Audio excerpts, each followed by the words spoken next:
Time to sketch again. We are at lesson number 6, which Mr. Kistler calls this stacking tables.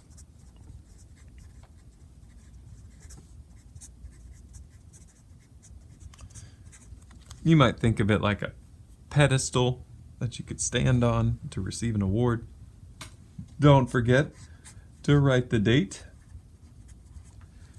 in your corner, and we will begin. It's basically like having 3 different cubes stacked on top of each other. There's going to be a squished one, and a tall skinny one, and a squished one again at the bottom. And we are going to begin at the top with 2 dots far apart and 2 dots very close together. These 2 dots are above and below my side dots. And we make our directional connections like we have in the past to create that diamond, that rhombus shape. Now this time I'm not going to make a long side for my cube. It's actually not a cube. It's a flattened cube, so it's not even on all sides. This is going to be the edge of a tabletop, so it's pretty short. And like all the other times, we want to remember that our side lines are shorter than our middle line. So I'm going to draw my side lines, still keeping it vertical, judging by the edge of my paper what's vertical, but I am making them much shorter, and the sides are shorter than the center line. Now I can connect there, and once you have made the tabletop and completed that, it's time to draw the middle line of our pedestal, like the table's post. And that line is going to be connected to the center line of our corner here. We're just going to go longer down the paper now. Maybe, I guess mine's about 2 inches in my sketchbook. And we're going to make sides. This is the middle line and these are the side lines. We're going to make side lines for our table post that are closer together so that the post is narrow. So I'm going to make my side lines about there and there. And we want the middle line to go down farther than the 2 side lines. So I'm going to stop my sides about there, creating this V shape. And now I'm going to refer to this directional line before I make my bottom directional line, and I'm going to refer to this line, just trace right over it before I come down here and make a similar directional line. I can actually bring this down just a little bit lower. Now we've accomplished the tabletop and we have a table post. We could stop there, but let's make a base to our table that will be just the same size as our tabletop. Here comes a very important little piece that you might miss if you're not looking. From this corner at the bottom of my table post, we need to skip. We need to jump down a little and leave a small gap before we create another point here. You'll see why in a moment, but this gap right here is quite important. Now we can start to draw directional lines in a V shape away from this point that I just created. I am referring, always referring to what I've drawn here. And now I'm going to just take a note of this edge on the top that I already completed.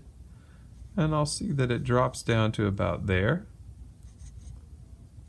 And I'll see this edge drops down to about there. Now I know where to make the bottom edge of my pedestal, the base of my box. And I've drawn in the vertical lines on the sides, and the little middle vertical line needs to be slightly longer and slightly lower than the sides.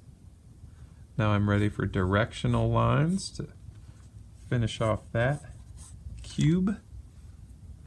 And now here we have a point that needs to go up into the northeast direction, but it needs to go past this corner.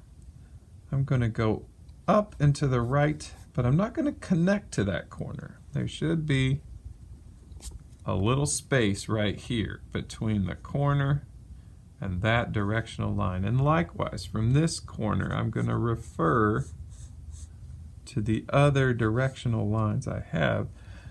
And so the corner of my base is not going to connect with the corner of my post.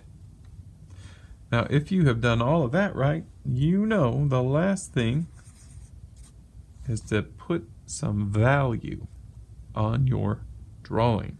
I'm keeping it consistent with the upper right-hand corner for my sun. Therefore, we know there's a shadow on the lower left-hand corner. But there is another shadow I'd like to talk about, and that's the shadow cast onto the flat top of your table base. Right here, this post is going to throw a little bit of a shadow onto the base of the table.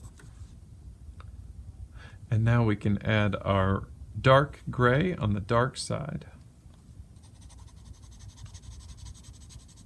Try to make your shading even and staying within your lines. We're not in a hurry.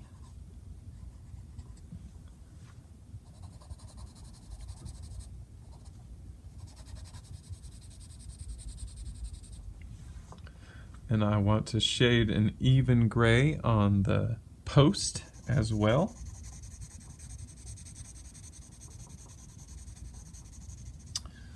I'd like to separate my post from my tabletop, so I'm going to add a little nook and cranny shadow right there in between those two shapes.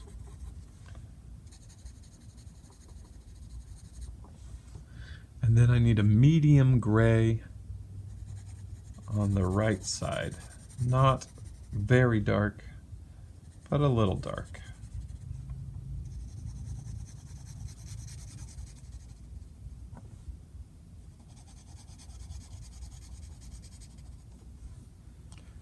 Put in a horizon line.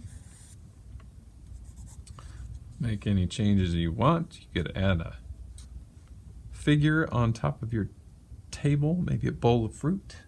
If you wanted to be very artistic and make a still life at the top of your table, you sure could. That's lesson 6, the stacking tables.